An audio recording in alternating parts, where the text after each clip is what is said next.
बंधु, अब हम श्रवण करते हैं बुध प्रदोष व्रत की कथा। बुधवार के दिन जब भी प्रदोष आता है तो उसे बुध प्रदोष व्रत के नाम से जाना जाता है।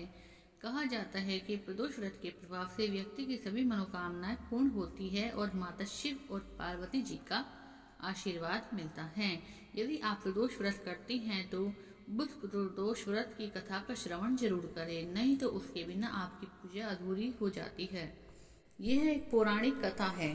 एक पुरुष का नया नया विवाह हुआ था। वह गोने के बाद दूसरी बार पत्नी को लिवाने के लिए अपने ससुराल पहुंचा।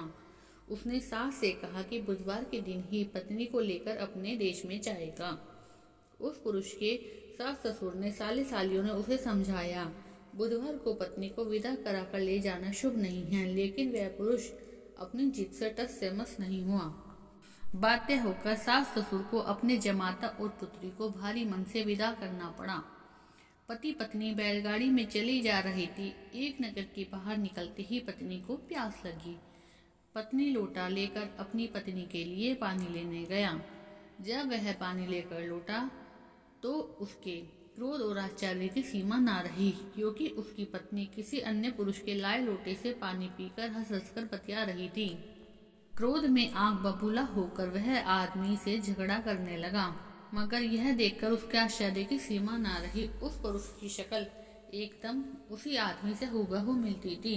हम शक्ल आदमियों को झगड़ते हुए काफी देर हो गई तो वहां आने जाने वाले लोगों की भीड़ एकत्रित हो गई। सिपाही भी आ गया।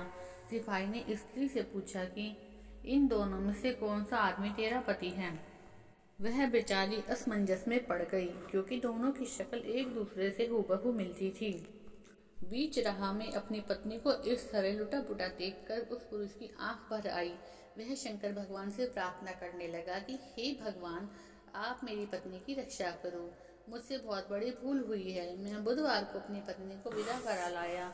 भविष्य में ऐसा अपराध कदापि नहीं करूंगा। उसकी वह प्रार्थना जैसे ही पूरी हुई, दूसरा पुरुष अंतर्ध्यान हो गया। वह पुरुष सकुशल अपनी पत्नी के साथ अपने घर पहुंच गया।